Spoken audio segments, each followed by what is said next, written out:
이 자리에 나와 예배한 우리 모든 성도님들 한 분 한 분이 하나님 안에서 지혜와 총명을 얻으셔서 의의 열매를 풍성하게 맺으시기를 주님의 이름으로 축원합니다. 아멘. 저희가 기도할 때 이런 기도를 많이 합니다. 하나님의 지혜를 허락해 주시옵소서. 하나님의 총명을 허락해 주시옵소서. 지혜를 간구하면서 하나님께 구할 때가 많이 있는데 어떻습니까? 여러분은 지혜를 구하셔서 많이 지혜로워지셨습니까?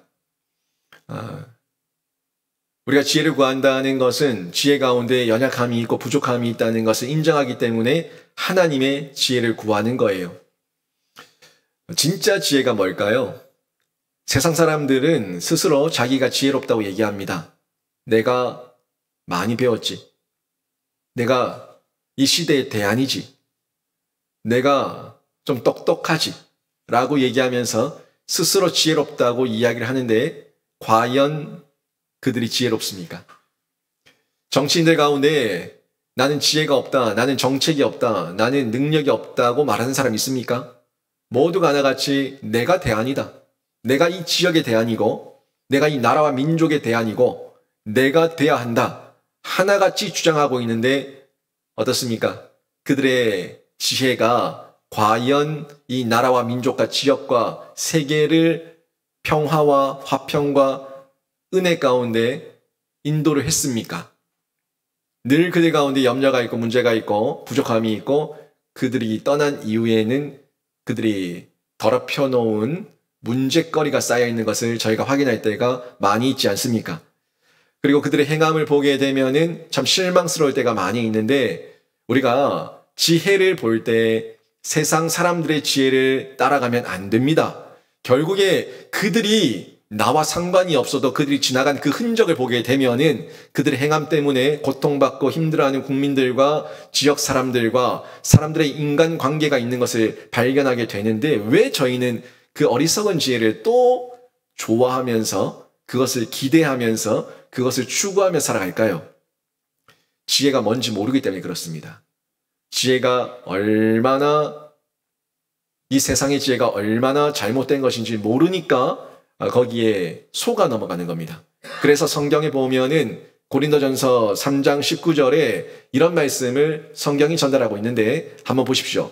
이 세상의 지혜는 하나님께 어리석은 것이니 기록된 바 하나님은 지혜 있는 자들로 하여금 자기 꾀에 빠지게 하시느니라. 아멘. 보십시오. 세상의 지혜는 어떻다고요? 하나님께 어리석다. 하나님 앞에서 세상에 지혜 있다 날고 긴다는 그 모든 것들은 무용지물이고 어리석은 것이다 라고 성경이 말씀하고 있는 것을 볼 수가 있습니다. 그리고 기록된 바 하나님은 지혜 있는 자들로, 이 지혜는 세상 지혜죠. 어리석은 지혜. 그 어리석은 지혜 있는 자들로 하여금 자기 꾀에 빠지게 한다고 말씀하고 있는데 똑똑하다고 하다가 자기 함정에 빠져요. 똑똑하다고 까불다가 자기가 파놓은 함정, 자기가 믿었던 사람들에게 속아서 뒤통수를 맞고 넘어지는 이런 일들을 저희가 보게 되는데 자기 꾀에 자기 함정에 빠졌다는 내용이 딱 이 말씀의 내용입니다. 하나님 앞에서 이런 세상의 것들은 정말 무용지물이고 아무 의미가 없습니다.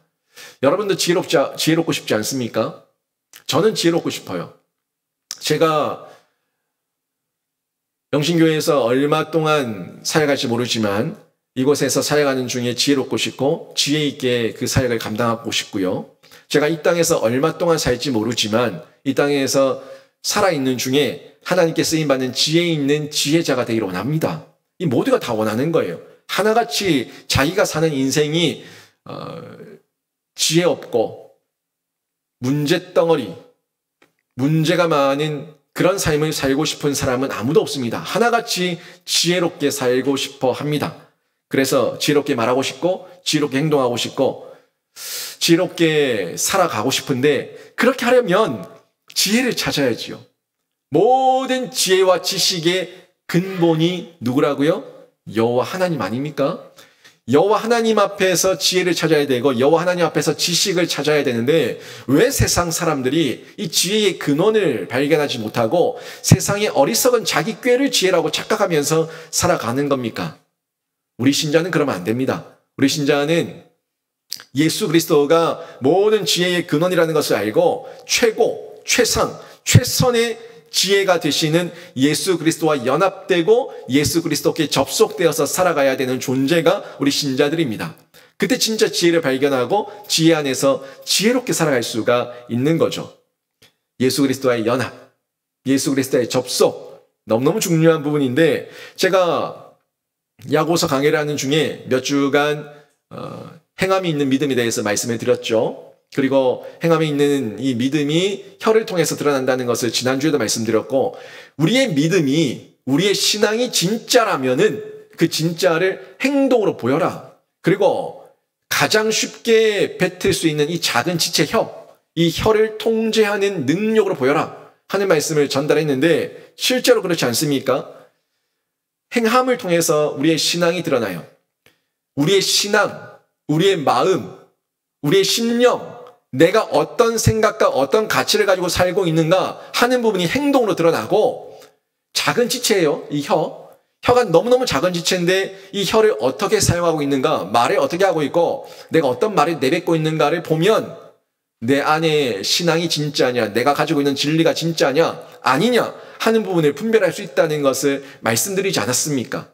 그래서 이 혀를 통제하는데 어떻게 통제합니까? 하나님 말씀 안에서 그 은혜 아래서 통제를 할 수가 있는데, 이거를 제가 제갈의 이야기를 통해서 말씀드리고 키에 대해서 말씀을 드렸는데, 성경의 말씀을 통해 가지고 우리 입에, 이 혀에 제갈을 물리고, 그리고 성령께 우리의 키를 맡겨드려서 우리의 방향, 우리의 인생의 항로를 하나님께 맡겨드려서 하나님께서 원하시는 대로 가도록 그렇게 인도해야 된다 하는 부분에서 성경과 성령이라고 하는 부분을 제가 말씀을 드렸습니다. 결국 이게 지혜죠.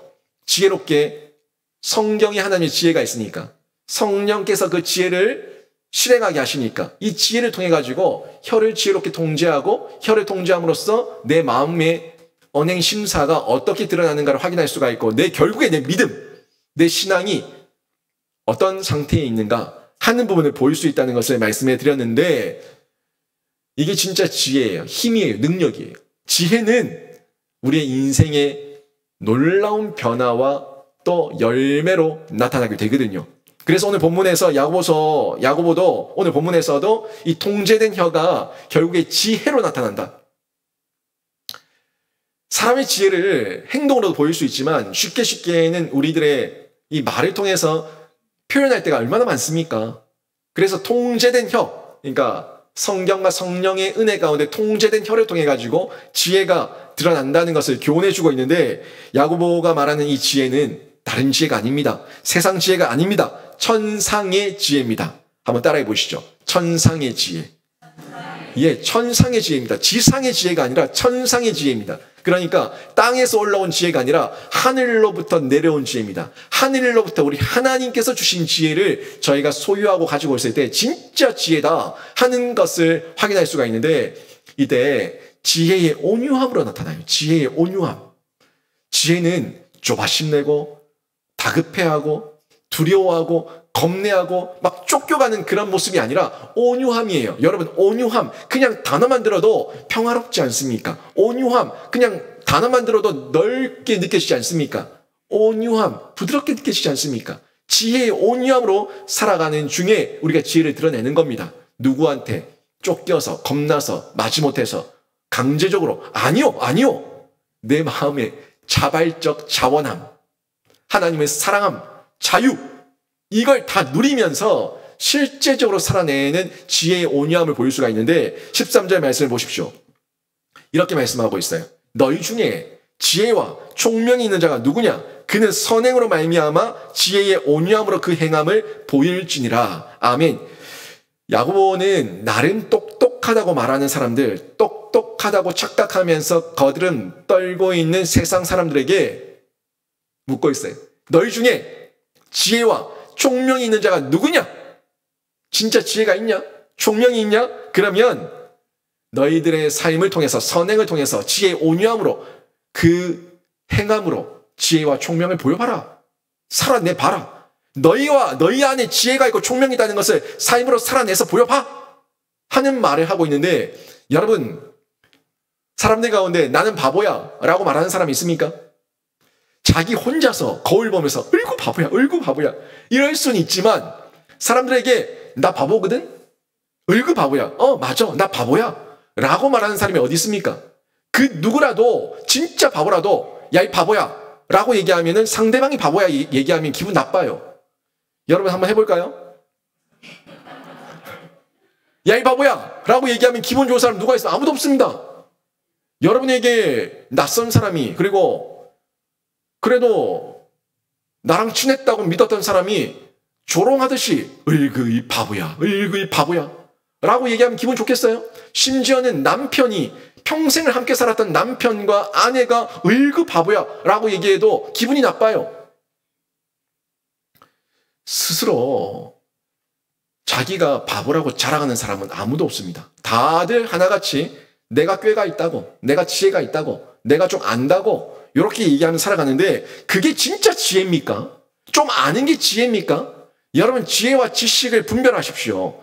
지혜와 진식을 분별하는 것부터 시작하셔야 되는데 지식은요 여러분 그냥 아는 겁니다. 아는 인포메이션이에요. 그냥 정보 그거 있지 그거 알지 그냥 아는 걸 정보 인포메이션이에요. 이 정보는요 사람을 변화시키지 않습니다. 사람을 변화시키지 않는 그냥 정보가 지식이고 지혜는 정보로 지식으로 끝나지 않고 사람의 변화를 일으킨다고요. 사람의 변화를 일으켜서 실제적인 정보, 내 삶에 실제적으로 내 것이 된 정보 이게 변화, 지혜예요. 지혜. 그러니까 인포메이션이 아니라 트랜스포메이션 일으킬 수 있는 게 지혜라는 겁니다. 여러분에게는 지식이 있습니까? 지혜가 있습니까? 이거 이러면 안 되는 거 알지? 이렇게 하면 안 되는 거 알지? 예수 잘 믿어야 되는 거 알지? 성경 봐야 되는 거 알지? 이렇게 하면 중독에 빠진다는 거 알지? 아는데 하는 건 뭡니까? 아는 거는 분명히 정보인데 정보는 있지만 지식은 있지만 내 삶에 변화가 일어나지 않아요. 내 안에 능력이 되지 않아요. 실제가 되지 않았다는 겁니다. 실제. 진짜 안다는 거, 진짜 지식이 내 것이 되어서 내가 살아내는 게 지혜예요. 내가 변화시키는 게 지혜예요. 실제적으로 내 삶 가운데 열매 맺는 게 지혜예요. 이 지혜라는 것을 여러분이 봐야 되는데 지혜가 결국은 참 지식이 내 것이 되었을 때 지혜가 되는 거죠. 그러면 오늘 본문에 13절에서 너희 중에 지혜와 총명 있는 자가 누구냐라고 물었는데 지혜, 너희 가운데 지식이 있다면서 잘났다고 얘기하면서 진짜 삶으로 변화시키고 삶으로 살아내고 있는 사람이 누구냐 이렇게 질문하는 거고 그 다음에 총명은 뭡니까? 이 총명은 결국에는 각자의 분야에서 탁월하게 드러내는 걸 총명이라고 얘기하고 있는데 총명과 지혜도 여러분이 구분하셔야 됩니다. 구분하셔야 돼요. 총명은요 다른 게 아닙니다. 탁월한 능력이에요. 탁월한 능력. 지혜는 총론이에요. 총론. 그런데 지혜는 총론이고 총명은 강론이에요. 그러니까 알죠. 여러 가지를 알아요. 여러 가지를 아는 거는 총론, 전체적으로 아는 겁니다. 지금 대통령 선거 기간인데 대통령이 모든 분야의 전문가입니까? 아닙니다. 대통령은 국가 전반에 있어서 전반가입니다. 전반가. 전체를 다 볼 수 있는 안목을 가진 사람이 그 사람이 대통령이 돼야 돼요. 지혜 있는 사람이죠. 전체를 다 아우르면서 볼 수 있는 사람이 전반가. 그런데 그 분야마다 장관과 내각을 세우고 또 각 사람들을 초소마다 제대로 배치를 해서 그 사람들이 전문 능력을 발휘할 수 있도록 그 능력을 발휘할 수 있도록 탁월함을 발휘할 수 있도록 자리를 내어주는 게 지혜 있는 사람들이 하는 거고 그 지혜 있는 사람들에게 의해 가지고 탁월함을 인정받아서 그 역할을 하는 전문가가 이 총명한 사람들이에요. 제가 이 작은 교회지만 이 작은 교회에서 담임하는 중에도 제가 전부 다 못합니다. 이 전문가가 아니에요, 제가. 저는 말씀을 전달하는 전문가죠. 말씀을 가르치는 전문가로서는 그 능력을 드러내야 되고 그 외에는 전반가예요, 전반가. 교회 전체를 봐요, 전체를 봐. 제가 방송실에 대해서 제대로 알겠습니까? 성도들, 교육부서, 교사 아이들 한 명 한 명의 어떤 그 상황에 대해서 다 알겠습니까? 전체적인 전기를 압니까? 뭘 압니까? 교회가 움직이기 위해서 다양하게 시설부터 해서 분야들이 다 움직여줘야 되는데 그 전문가들을 배치하고 또 맡겨가지고 위임하지 않습니까? 요게 전반가의 능력이고, 전문가는 그 가운데서 탁월함을 드러내면서 각자의 분야에서 능력을 드러내는 거, 이게 총명이에요, 총명. 이 지혜와 총명, 결국에는 둘 다 능력인데 열매로 나타나야 되죠. 전반가는 적시적소에 배치하는 능력으로, 전체를 보는 능력으로. 그리고 총명이 있는 사람은 전문가로서 그 분야에서 열매로, 실제적인 탁월함으로 보이는 이 모든 것이 능력인데, 그 능력의 실천의 능력을 보여봐라 하는 부분을 지금 13절에서 야고보 장로가 전달하고 있는 거죠. 13절 뒷부분 보십시오. 그는 선행으로 말미암아, 행동이죠. 보이는 거죠. 선행으로 말미암아 지혜의 온유함으로 그 행함을 보일지니라. 바로 이 말씀이죠. 결국에는 실천적 지식을 보여라 하는 부분을 전달하고 있는 겁니다. 야고보가 말한 지혜, 결국 그러니까 정리하면 야고보가 말한 지혜는 삶 전체에서 알미라고 하는 입증된 지식이고요. 그리고 총명이라고 하는 부분은 자기 분야에서 실천으로 입증된 지식이에요. 진짜 전체를 아우르면서 연결해서 볼 수 있는 알무로 입증된 지식. 그리고 실천에서 분야에서 나타낸 입증된 지식. 이 진짜 지식이에요. 저를 청빙할 때 청빙위원회에 계셨던 분들은 제 목회계획서를 다 보셨을 건데, 목회계획서 첫 페이지에 제가 이런 글을 적었어요. 21세기는 실천적 지식인의 시대다. 신앙 마찬가지고 믿음 마찬가지고 실천적 지식인이어야 된다 하는 부분을 제가 적었습니다. 제 목회 철학이거든요. 아무리 믿음, 아무리 신앙 알고 있으면 뭐예요? 살아내지 못하는데, 실천하지 못하는데 썩었어요. 죽었어요. 없는 거예요. 있다고 말할 수 없는 거예요. 실천적 지식, 입증된 지식, 삶으로 살아내는 지식, 이 지식이 지혜와 총명으로 행함으로 열매로 나타나야 된다는 것을 전달해 주고 있는데, 한국교회 얼마나 많이 알고 있습니까? 똑똑해요. 제자 훈련도 많이 받았고, 사회 훈련도 많이 받았고, 전도 폭발 훈련부터 해가지고 온갖 훈련들을 받아가지고 글들을 줄줄줄 외우고 있고 많이 알고 있어요. 그런데 살아내는 능력이 없어요. 지금 너무너무 필요한 거죠. 우리 시대에 실천적 지식인, 하나님의 말씀 아는 거로 끝내지 말고, 지식으로 인포메이션으로 끝내지 말고 살아내라. 이 내용을 전달하게 주고 있는 부분인데, 이걸 드러낼 때 지혜의 온유함을 하라는 겁니다. 쫓기듯이 하지 말고, 겁박당해서 하지 말고, 겁나서 하지 말고, 두려워서 하지 말고, 강제적으로 하지 말고 지혜의 온유함으로 하라 하는 말씀을 지금 전달하고 있는데, 이 온유함은요, 여러분, 부드러움이에요. 부드러움. 그런데 이래도 좋고 저래도 좋다는 부드러움은 아닙니다. 이래도 흥, 저래도 흥, 뭐 어때 이런 온유함은 온유함 아니에요. 이건 줏대가 없는 거죠. 자신의 철학이 없는 거예요. 자신의 통치 철학도 없는 거고 목회 철학도 없는 거고, 이런 모습은 절대 안 됩니다. 온유하되 부드럽지만 분명한 기준이 있어야 되고 질서가 있어야 돼요. 이 부분을 저희가 알고 있어야 되는데, 온유는요, 결국에 힘이 있지만 그 힘을 통제할 수 있는 상태가 온유함입니다. 멱살 잡을 수 있지만 멱살 안 잡아요. 욕할 수 있지만 욕 안 해요. 온 나쁜 소리를 쏟아낼 수 있지만 안 해요. 통제해요. 왜? 그게 진짜 힘이니까. 아니, 터진 입이라고 다 쏟아내는 게 그게 말 잘하는 겁니까? 터진 입을 가지고 규모 있게, 질서 있게, 지혜 있게 해야 될 말을 전달해서 자신이 얻을 수 있는 걸 얻어내는 게 그게 능력이에요. 터진 입이라고, 주먹이 법보다 가깝다고 자기 마음대로 살아가는 사람들은 그건 통제하지 못해서 결국엔 자기는 심판을 받게 되고 거기에 대한 책임을 져야 됩니다. 이 부분 너무너무 저희가 잘 알고 있지 않습니까? 예수님께서도 이런 부분에서 말씀하셨죠. 이 모든 통제, 온유함의 절정을 예수님께서 보여주셨어요. 예수께서 잡히시는 날 밤에 예수님을 잡으러 왔던 대제사장들과 그 당국자들의 수하였던 말고가 있었는데, 그 말고의 귀를 베드로가 칼을 뽑아서 쳐서 떨어뜨려 버립니다. 예수님께서 그 귀를 다시 주워서 붙여주시면서 베드로를 책망하시죠. 칼로 흥한 자 칼로 망한다. 그러지 마라. 내가 지금 하늘로 명하여 12군단이 더 되는 천사들을 호령할 수 없는 줄 아느냐? 구약에 보면은 천사 한 명이 와서 18만 5천 명을 쓸어버립니다.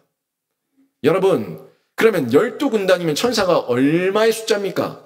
그 12군단의 천사가 오면은 이 인류 전체를 다 쓸어버리고 남을 만큼의 어마어마한 능력인데, 예수께서 내가 그 힘이 없어서 호령하지 않는 줄 아느냐? 내가 명령하지 않는 줄 아느냐? 이러지 마라. 분명히 통제하고 있는 예수 그리스도의 그 진짜 능력, 진짜 힘을 보여주시지 않았습니까? 그래서 온유함의 절정이라고 예수님께서.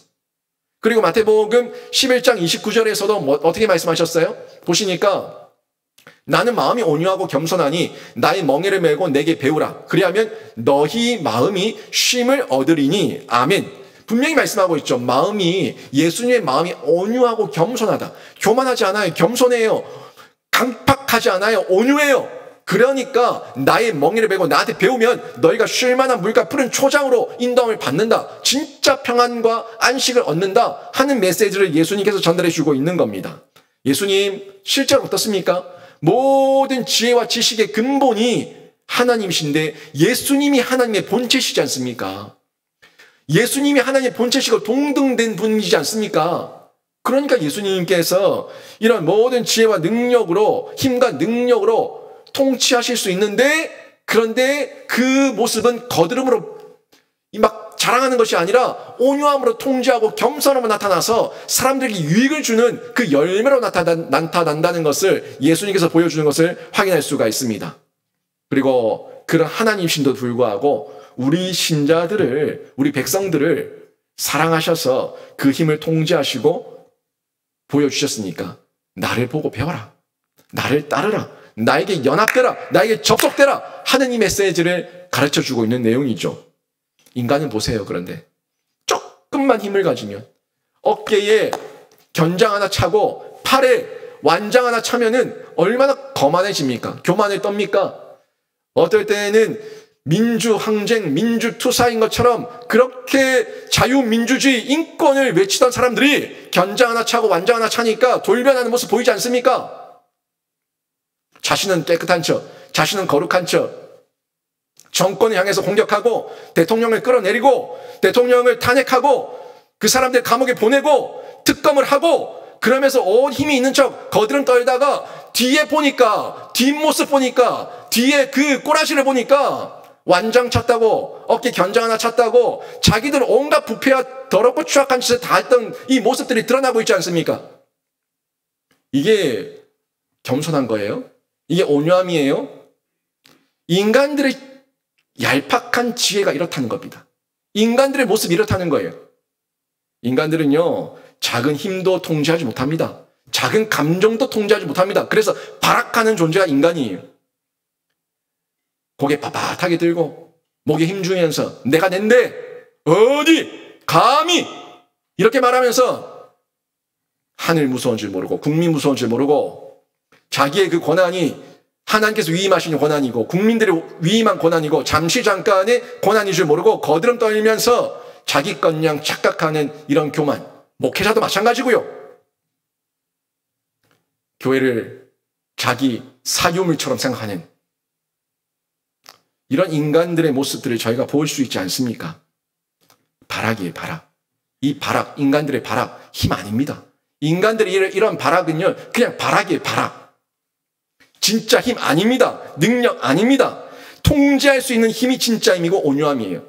할 수 있는데 안 하고 온유함으로 품어주고 온유함으로 덮어주고 온유함으로 끌어주고 온유함으로 사랑하는 표현을 할 수 있는 것. 이게 진짜 힘이에요. 진짜 능력이에요. 신자는요, 이런 온유함을 예수님께 배워서 우리들의 태도로 가져야 돼요. 태도. 신자의 태도가 신자의 고도가 되거든요. 여러분, 이 영어 단어 한번 보십시오. 태도는 attitude고요. 고도는 altitude입니다. 신자의 태도가 신자의 고도를 결정합니다. 여러분의 삶을 살아오시면서 여러분이 보는 시각들이 있을 거고 여러분의 평가들이 있을 건데 그게 현재의 고도죠. 현재의 고도죠. 이 현재의 altitude는 과거에 여러분이 살았던 태도를 통해서 결정된 겁니다. 부인하시겠습니까? 여러분, 그런데 지금부터 이 태도를 바꾸면 돼요. 지금부터 여러분이 이 애티튜드를 바꾸시면 여러분 앞으로의 5년, 10년, 20년, 30년 후에 여러분 인생의 애티튜드가 바뀝니다. 이게 신자의 태도고 신자의 고도인데 여러분이 누구에게 연합되고 누구에게 접속되어서 누구의 열매를 맺는가가 결국엔 여러분의 태도고 여러분의 고도가 되는데 세상의 어리석은 지혜, 망할 지혜, 그 교만하고 자만하고 오만한 그런 썩을 지혜를 따라가지 마시고 여러분 하나님 안에서 예수 안에서 연합되시고 접속되셔서 하나님께 배우고 예수께 배우시는 귀한 신자가 되시기를 주님의 이름으로 축원합니다. 이런 태도와 고도를 저희가 가져야 되지 않겠습니까? 솔로몬도 보세요. 솔로몬. 이 솔로몬이 얼마나 똑똑한 왕이었습니까? 지혜의 왕 아닙니까? 지혜의 왕. 그런데 이 지혜의 왕이었던 솔로몬이 여호와를 경외하고 하나님을 따르면서 살아갈 때 이 솔로몬이 잠언을 썼어요. 모든 지혜의 근본이 하나님이다. 모든 지식의 근본이 하나님이다. 이 솔로몬이 한 말이에요. 솔로몬이 잠언을 통해서 다 기록한 내용입니다. 이때는 하나님 안에서 연합되어 있고 말씀 안에 살아가고 있을 때 솔로몬이 잠언을 쓸 만큼의 그런 능력이 나타나고 열매가 있었습니다. 그래서 이 내용을 통해 가지고 지혜의 온유함이 결국에 솔로몬의 태도로 보여졌고 솔로몬의 명성이 사람들이 막 솔로몬에게 와서 한 수 가르쳐 달라고 좀 배우겠다고 지혜를 가르쳐 달라고 금은 보화를 싸들고 막 오지 않았습니까? 이 명성, 솔로몬의 명성과 이 힘이 능력이 솔로몬의 얼티튜드가 된 거예요. 그 고도가 된 겁니다. 고도가. 그런데 솔로몬이 이렇게 하나님 말씀 안에서 늘 살아내고 힘있게 능력으로 승리했다면 다행인데 솔로몬이 교만해져 버렸어요. 조금 똑똑하다 싶으니까 교만해져 버려가지고 하나님을 경외하지 않고 하나님께서 주셨던 지혜도 나를 위해서 자신의 유익을 위해서 교만하게 사용한 겁니다. 그러니까 나중에 솔로몬의 잠언, 솔로몬의 전도서를 보세요. 솔로몬의 전도서를 보면 뭐라고 얘기합니까? 헛되고 헛되며 헛되고 헛되니 모든 것이 헛되다. 헛되다 헛되다 헛되다. 헛되고 헛되며 헛되고 헛되니 모든 것이 헛되다. 자신이 하나님을 떠났을 때 결국에 나에게 아무런 열매도 없고 유익도 없고 하나님께 영광도 없고 우리 백성들에게 유익도 없고 모든 것이 헛될 뿐이구나 하는 허물을 고백하고 있는 솔로몬을 볼 수 있지 않습니까? 결국 잠언에서와 전도서의 솔로몬의 모습은 너무나 다른데 결국 솔로몬이 하나님과 함께하고 있냐, 하나님 말씀 안에 있냐, 하나님을 떠나 있냐, 이것이 잠언서를 쓸 때와 전도서를 쓸 때의 솔로몬의 태도였고 솔로몬의 고도였다는 것을 저희가 확인할 수 있지 않습니까? 여러분, 한국교회도 마찬가지고요. 저도 마찬가지고요. 우리 신자들 모두 마찬가지입니다. 교만하면 안 돼요.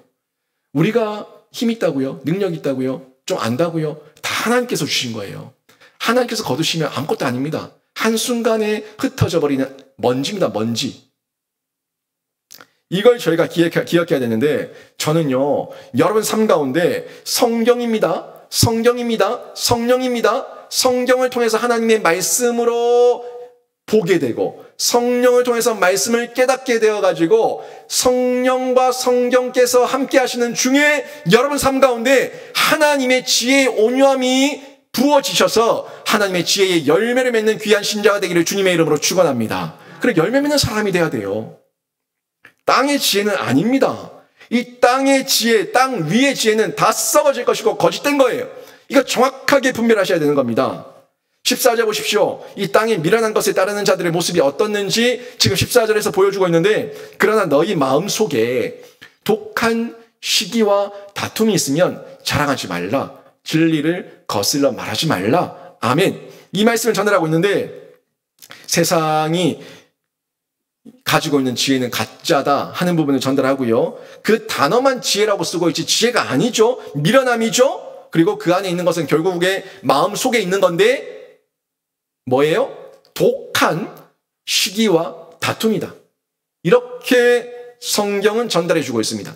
여러분 속에 시기가 나지 않습니까? 다툼이 나지 않습니까? 막 미운 마음, 부정적인 마음 생기지 않습니까? 이게 독한 시기와 다툼이에요. 세상 지혜로 보니까 내가 손해본 것 같고, 세상 지혜로 보니까 내가 어리석은 것 같고, 세상 지혜로 보니까 내가 바보 된 것 같아서 기분 나쁜 거예요. 시기예요. 질투예요.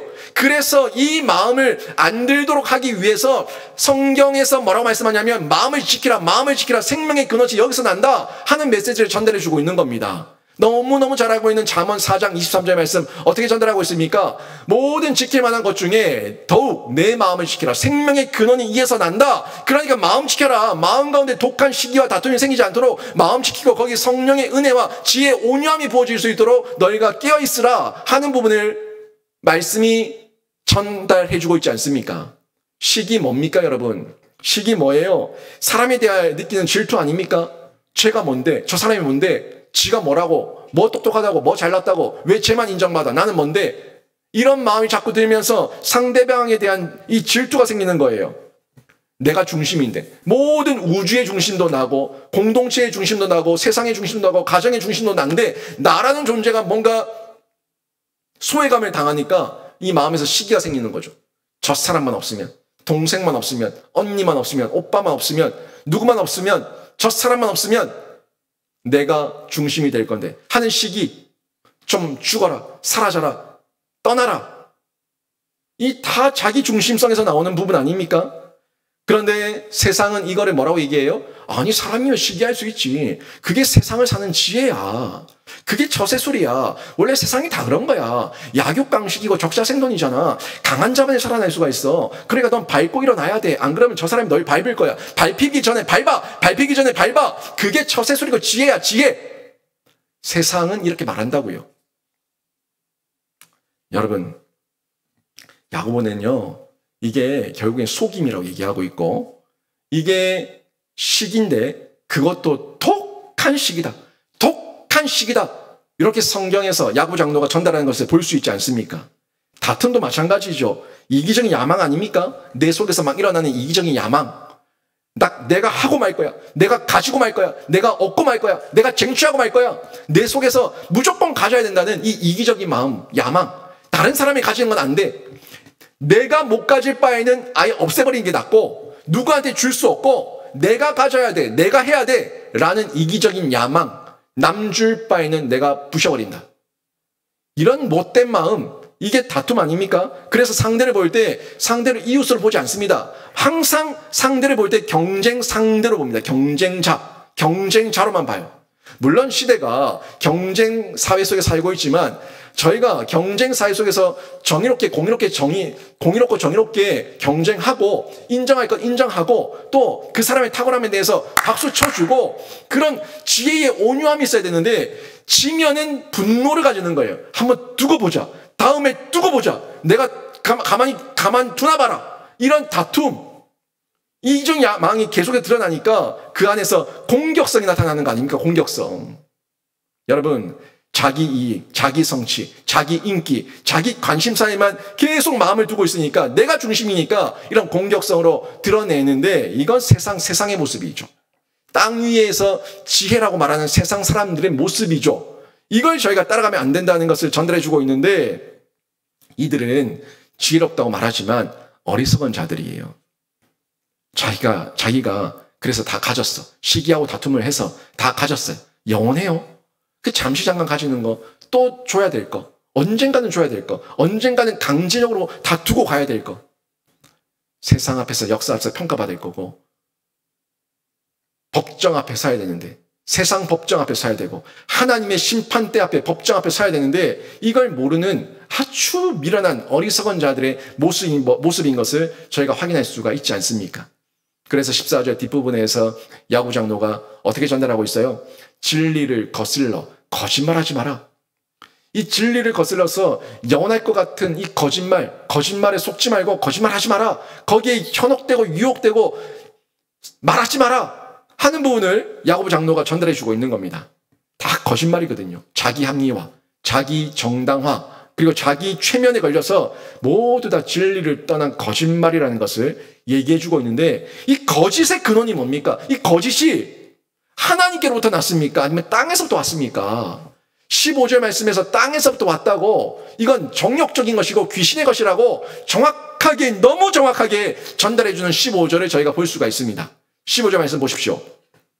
이러한 지혜는, 이 세상이에요. 땅이에요. 이러한 지혜는 위로부터 내려온 것이 아니요. 땅 위의 것이요. 정욕의 것이요. 귀신의 것이니. 아멘. 육신의 정욕, 안목의 정욕, 이생의 자랑. 정욕. 귀신, 사탄, 마귀. 땅에서 속이는 거짓. 이거 얘기하는 거라고요. 여러분, 저는요, 제가 영신교회를 떠날 때를 늘 생각합니다. 제가 여기서 평생 무슨 평생이 있어요? 제가 영원히 있습니까? 언젠가는 떠나요. 이 땅에서 떠날 때를 저는 생각합니다. 제가 이 땅에 영원히 살아요. 언젠가는 저도 가야 돼요. 여러분, 여기 영원히 살 사람 누가 있습니까? 여러분이 지금 가지고 있는 직업과 어떤 일터와 사업을 영원히 할 사람 누가 있습니까? 영원히 아닙니다. 잠시 주어진 하나님의 은혜 아래서 저희가 청지기로 살아가는 거예요. 이거를 인정하며 살아가야 되는데 정욕, 귀신 다 해라. 지금 계속 영원히 마치 한순간에 영원인 것처럼 속이는 그 속임. 이 사탄 마귀 아닙니까? 그러니까 물불 가리지 않고 부정과 불의를 막 일삼으면서 국가를 속이고 국민을 속이고 역사를 속이면서까지 모든 걸 다 속이려고 하지 않습니까? 사단 마귀의 짓이라고요.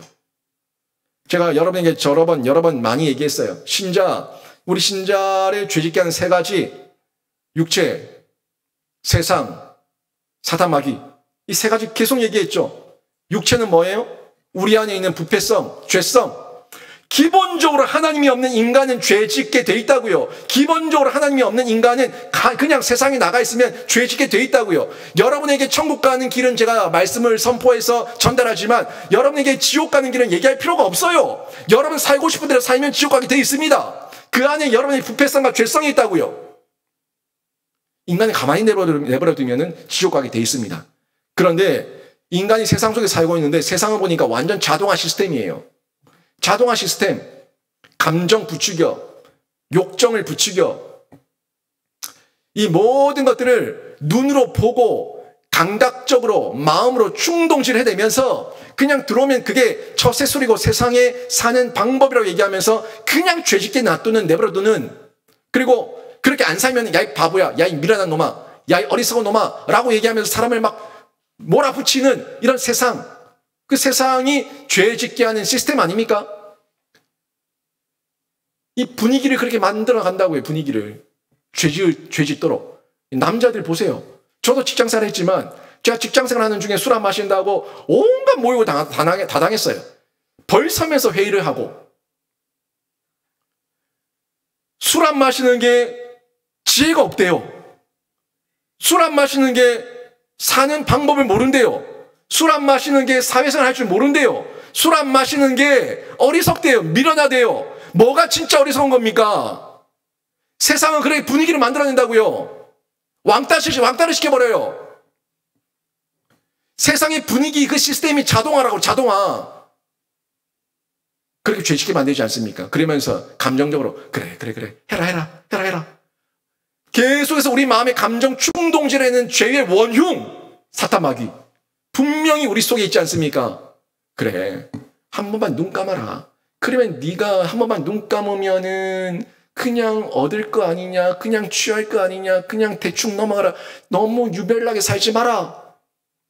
얘기하면서 우리 속에 자꾸 충동질에 대고 육신의 정욕, 안목의 정욕, 이생의 자랑에 속아 넘어가게 만드는 죄의 원흉, 이 사탄이 우리 속에 있지 않습니까? 여러분, 요 세 박자에 맞춰 살아가면 정말 그 사람이 자유함을 얻을까요? 그 사람의 인생이 쉴만한 물가 푸른 초장일까요? 그 사람은요, 스스로 자기를 감옥에 넣은 겁니다. 스스로 자기를 감옥에 밀어 넣은 거예요. 여러분, 인기의 절정인 연예인이 왜 자살할까요? 권력의 절정이었던 사람들이 왜 자살할까요?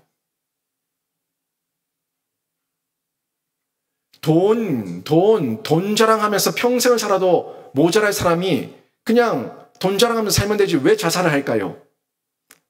뭐 때문에 자살할까요? 그 사람 마음속에도 일말의 이 염치가 있어.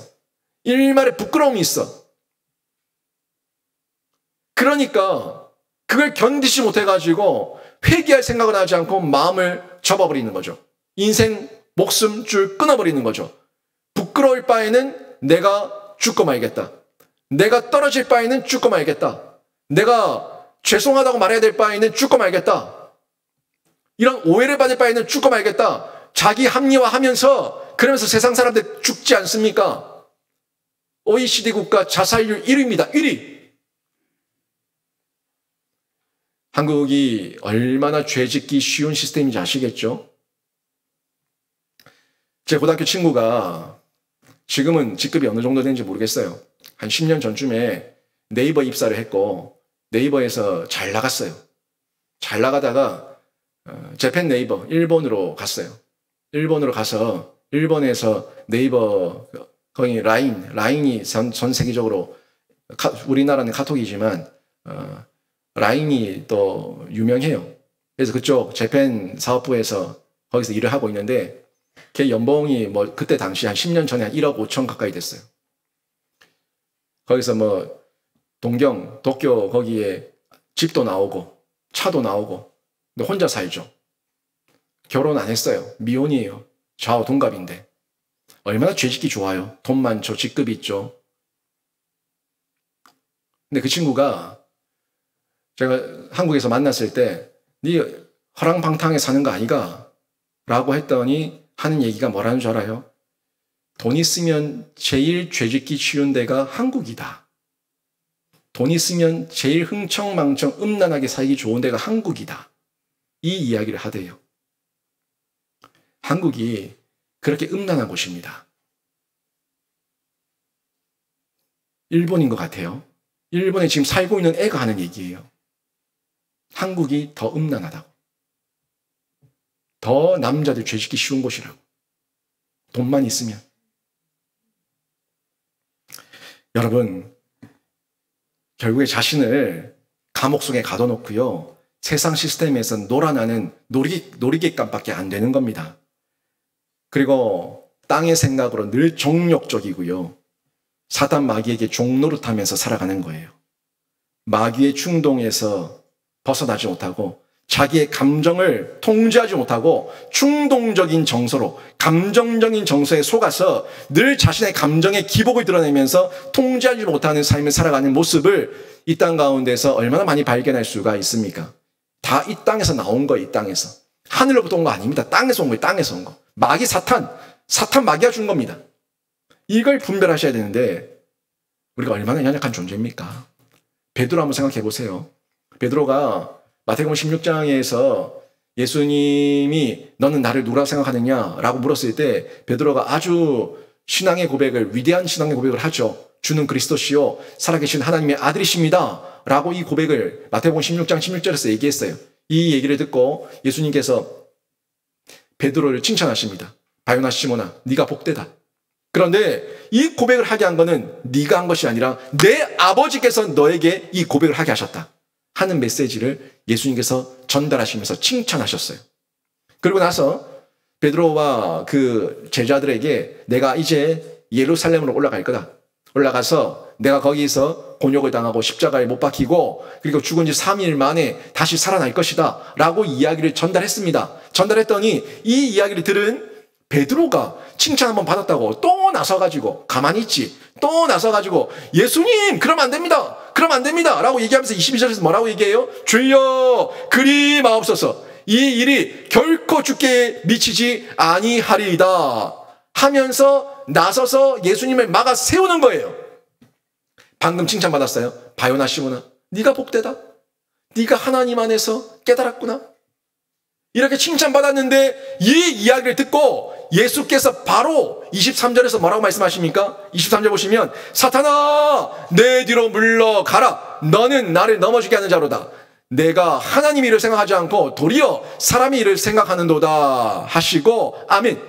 네가 지금 칭찬만 받았다고 곳에 교만해졌구나. 곳에 깨닫지 못하구나. 곳에 분별하지 못하구나. 곳에 자만해졌구나.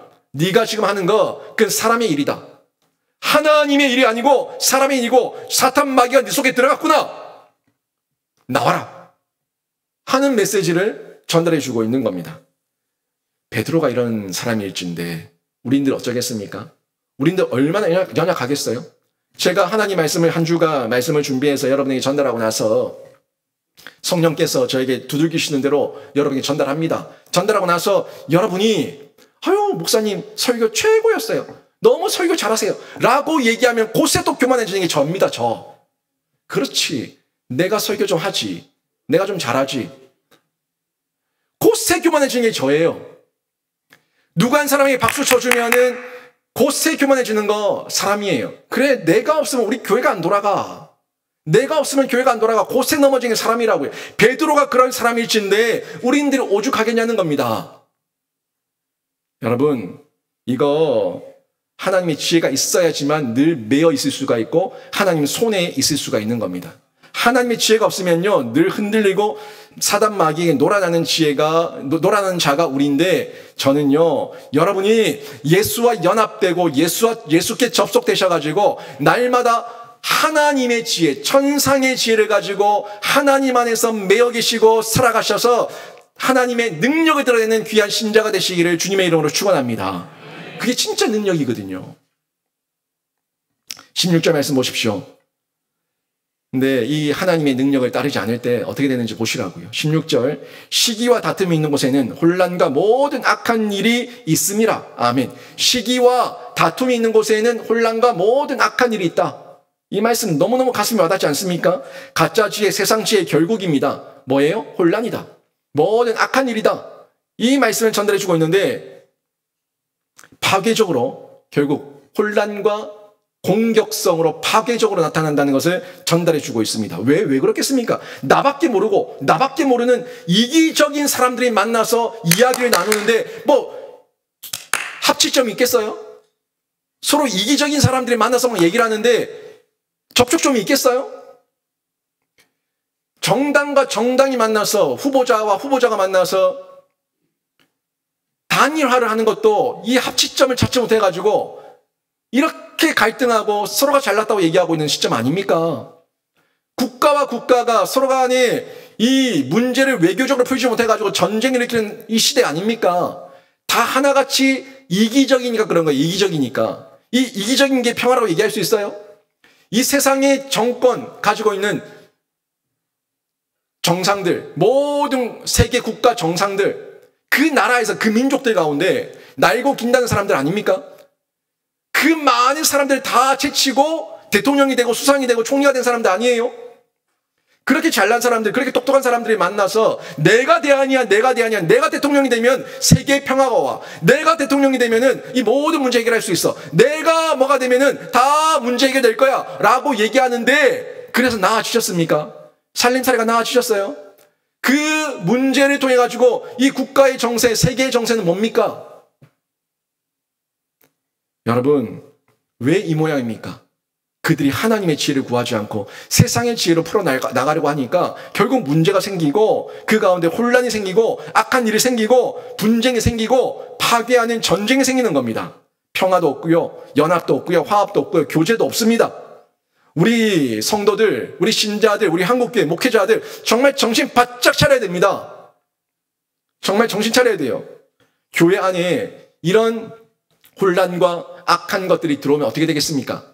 교회 안에 시기와 야망과 정욕과 마귀의 거짓 영들이 들어와서 우리 사랑의 공동체 하나님의 질서를 파괴하고 공격한다면 어떡하겠습니까? 더욱더 죽게 매여 있어야 되지 않겠습니까? 성경과 성령으로 분별해야 되지 않겠습니까? 철저하게 매여 있어야 되는데 곳에 살 들어와서 그래 인간적으로 그러면 안 되지 라고 얘기하면서 파벌을 만들어요. 한 파벌이 만들어지면은 소외되는 사람이 생길 수밖에 없고 소외되는 사람이 생기게 되면 또 다른 파벌이 만들어질 수밖에 없는 거예요. 교회 안에는 파벌이 생기면 안 됩니다. 교회 안에는 오로지 성경과 성령 가운데 성령의 띠로 하나 된 귀한 공동체가 돼야 되는 줄로 믿습니다. 교단끼리 싸우고 교회끼리 싸우고 교회 안에서는 또 신자들끼리 싸우고 싸움이 왜 일어납니까? 그 안에 예수가 있어서입니까? 아니면 세상에 거짓 지혜가 있어서입니까? 거짓 지혜가 있으니까 그 모양이 나타나는 거 아닙니까? 양보해야죠. 이해해야죠. 용납해야죠. 그 기준은 성경에서 찾아야죠. 철저하게 하나님 중심이 돼야 되고요. 성경 중심이 돼야 되고요. 교회 중심이 돼야 되는 겁니다. 여러분 세 가지 꼭 기억하세요. 하나님 중심입니다. 성경 중심입니다. 교회 중심입니다. 하나님과 성경과 교회가 중심이 되어서 그 안에서 하나님의 지혜를 구할 때에 예수의 지혜를 우리가 얻게 되고 예수의 능력으로 살아가면서 승리하는 신자가 될 수 있는 줄 믿습니다. 예수의 지혜를 가지고 살아가야지 승리한다고요. 그게 위로부터 난 지혜를 소유한 사람들의 열매로, 의의 열매로 드러나게 됩니다. 17절 말씀 보십시오. 오직 위로부터 난 지혜는 첫째 성결하고, 다음에 화평하고, 관용하고, 양순하고, 긍휼과 선한 열매가 가득하고, 편견과 거짓이 없나니. 아멘. 지금 여기 위로부터 난 지혜가 근원이 어디고 그것이 어떻게 드러나고 어떤 열매가 있는가 하는 부분을 지금 전달해주고 있는 내용이죠. 17절 말씀에 쭉 나오지 않습니까? 진짜 지혜는 위로부터 난 지혜거든요. 이 지혜는 하나님께 구해야 되고 하나님께 받아야 되고 하나님의 영광을 위해 사용해야 되고 그러면 의의 열매가 되는 거예요. 의의 열매. 의의 열매. 지금 쭉 나왔죠. 또 18절에 뭐라고 나옵니까? 18절에 화평으로 심어 의의 열매를 거두느니라. 아멘. 이렇게 나오는데 갈라디아서에 나오는 성령의 9가지 열매가 기억나지 않습니까? 사랑과 희락과 화평과 오래 참음과 자비와 양성과 충성과 온유와 절제라고 하는 이 열매 가운데 9가지가 다 나오지 않았지만 여기 어떻게 나왔어요? 뭐가 나오고 있습니까? 성결이 나오고 화평이 나오고 관용이 나오고 양순이 나오고 긍휼이 나오는 것을 보게 되는데 이 성품을 가지고 의의 열매를 거두게 되면 하나님께는 영광이고 이웃에게는 유익이고 나에게는 오죽하겠습니까? 하나님께 영광이고 이웃에게 유익인데 나에게는 오죽하겠어요? 나를 굳이 안 따져도 하나님께 영광이 되고 이웃에게 유익이 되면은 이것이 나의 태도이기 때문에 나의 고도는 그냥 올라가는 거예요. 나의 애티튜드가 얼티튜드가 되는 겁니다. 이걸 기억해야 되는데 하나님보다 이웃보다 나 하니까 이기심, 개인심, 이 마음 때문에 싸우고 분쟁하고 다투고 공격하는 폭력성으로 나타나는 거 아닙니까? 우리 이 땅에서 보고 있는 우리들의 실존입니다. 실존. 우리의 실상이라고요. 이거 부인할 수 없지 않습니까? 지금 결국에 이 5가지의 열매에 대해서, 의의 열매에 대해서 17절에서 말씀했는데 그 5가지를 좀 보시게 되면은 야구장로가 간단하게 소개하고 있지만 저도 간단하게 좀 보시게 되면 먼저 성결 아닙니까? 성결은 딴 거 아니에요. 영적 순결함입니다. 도덕적 순결함입니다. 여러분, 정결, 거룩, 성결, 구별됨. 요즘 시대에 혼전, 순결 말하는 게 꼰대죠. 결혼하기 전에 혼전, 순결을 가져야 된다. 혼전, 순결을 지켜야 된다. 그 말 하면은 꼰대라고 하죠. 근데 그게 순결함이라고요. 남들 다 하는 대로 살지 않고 영적으로, 도덕적으로 정결하고 거룩하고 성결하게 살아내기 위해서 몸부림치면서 살아내는 자기 부인과 자기 십자가. 이게 성결함입니다. 뭐가 성결하겠습니까? 나의 죄와 허물이 있지만 결국 예수 그리스도의 보혈의 피로 덮여버리면 성결해지는 거예요. 예수 그리스도의 보혈의 피로 덮여져서 이 세상과 구별되로 살아갑니다. 영적으로 구별되고 도덕적으로 구별돼서 순결한 예수 그리스도의 신부로 살아가는 거, 이게 성결입니다. 여호와께 성결, 여호와께 성결. 구약에도 제사장들의 이마에 붙이고 있지 않았습니까? 여호와께 성결. 구별됨. 영적, 도덕적 구별됨. 순결함. 이걸 가질 것을 얘기하게 되는데 세상의 지혜로 살지 않고 하나님의 천상의 지혜, 위로부터 내려오는 지혜를 가지고 살면은 이 성결함을 가지게 된다 하는 부분을 전달해 주고 있죠. 그 다음이 화평입니다. 화평도 보십시오. 화평은 딴 거 아니죠. 화해하는 거예요. 평화를 유지하는 거예요.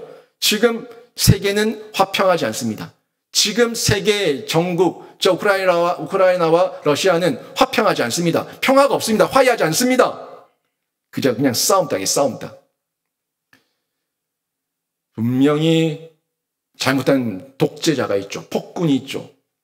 한 나라의 주권을 침략하는 존재가 있죠. 사회주의, 전제주의, 공산주의, 독재 보고 있지 않습니까? 그들에게 무슨 평화가 있습니까? 힘의 평화에, 힘에 억누르면 억누른 대로 잠잠해. 입 다물어 조용히 해. 가만히 있어. 이걸 평화라고 얘기하고 있는 거예요. 인권도 없어요. 자유도 없어요. 한 발 물러서는 화해도 없어요. 그냥 싸움다. 툭 건들면은 쪼고 핥히고 덤비는 그런 싸움다. 이건 마귀의 성품이에요. 마귀의 성품. 위로부터 난 지혜도 아니고요. 세상에서 나온 악독입니다. 악독. 저희는 싸움딱 되면 안 됩니다.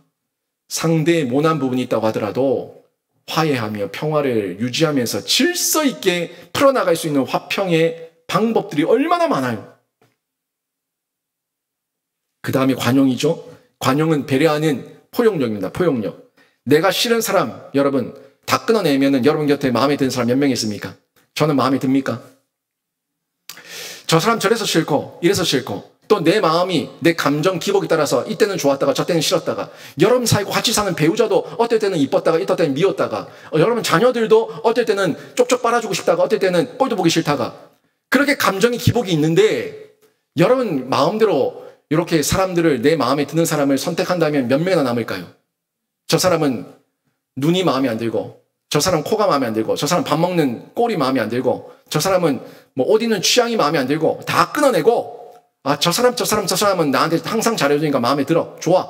했는데 그 사람이 나는 네 싫은데 라고 얘기해버리면 서로끼리 마음이 맞아가지고 마음이 맞아서 관계 맺을 수 있는 사람이 과연 몇 명이나 되겠습니까?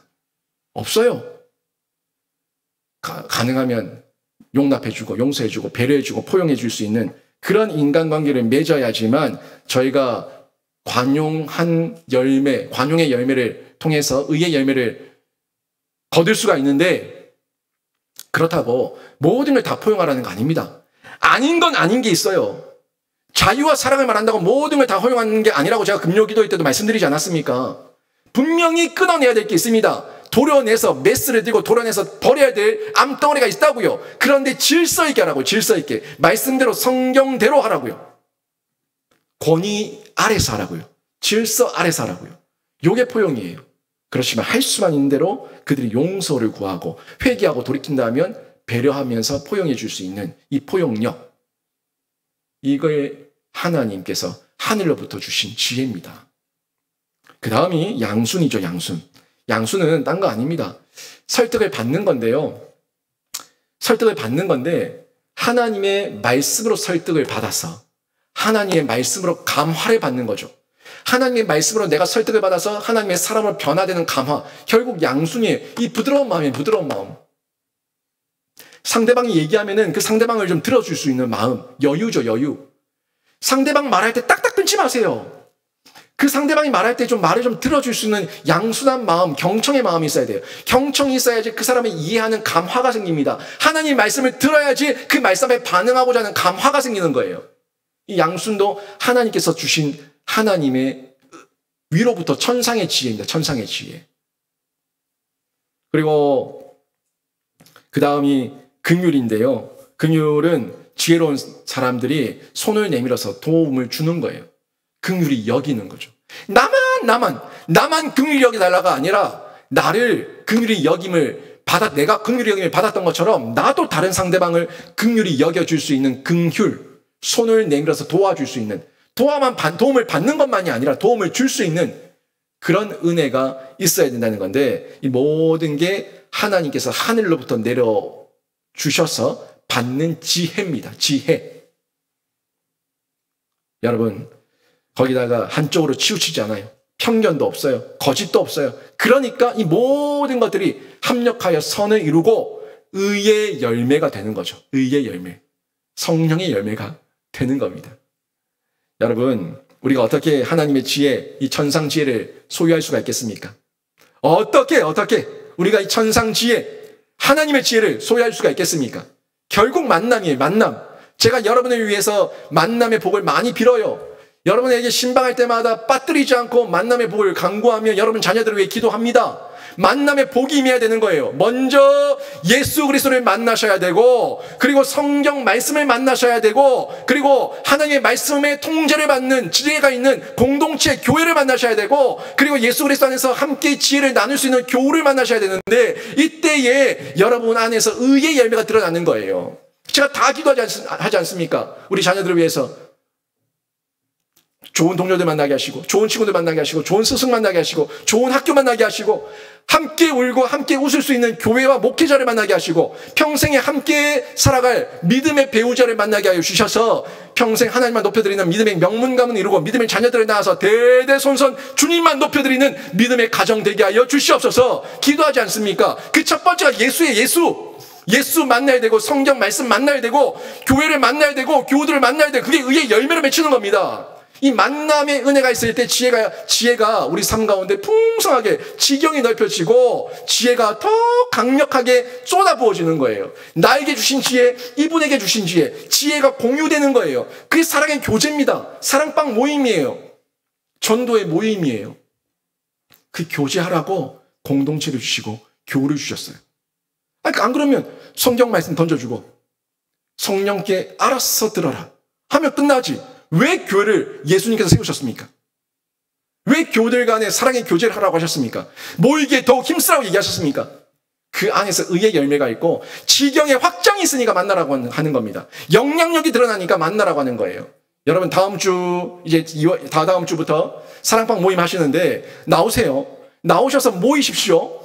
여러분에게 더 이상 핑계거리를 주지 않기 위해서 주일에 사랑방 모임 합니다. 주일 오후 시간에 잠시 모였다가 말씀 잠시 나누고 터져서 사랑방 모임을 하는데 그 모든 사랑방 모임 가운데 적극적으로 할 수만 있는 대로 참여하셔가지고 여러분 가운데 만남의 지경, 하나님의 지혜의 지경이 넓혀지는 은혜가 있기를 주님의 이름으로 축원합니다.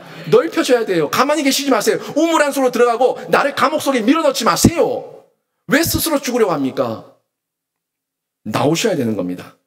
그때 지경이 넓혀지고 지혜의 파문이 있는 겁니다. 오늘 말씀 정리하면 여러분 지혜의 온유함을 소유하십시오. 지혜의 온유함 하나님께로부터 하늘로부터 천상으로부터 오죠. 예수 그리스도 안에서 오죠. 그 온유함을 접속 가운데 연합 가운데 소유하시고 그리고 나 중심의 가짜 지혜 세상 나가면 자꾸 속이는데 그 철저하게 버리세요. 쳐다보지 않으시고 버리세요. 살짝 미혹되고 유혹당해도 속히 방향 바꾸시고 확인하시고 주님께 다시 뛰어드시고 버리시고 의의 열매를 맺는 참 지혜가 있기를 바랍니다. 그때 예수님도 더욱더 만나고 성경도 더욱더 꿀송이가 되고 교회의 마음과 사랑이 쏟아지고 성도들 간의 교제를 통해서 여러분 가운데 지혜의 지경이 확장되게 되는데 이런 파문이 여러분 사랑방 가운데 가정 가운데 우리 교회 가운데 풍성하게 드러나기를 주님의 이름으로 축원합니다. 아멘.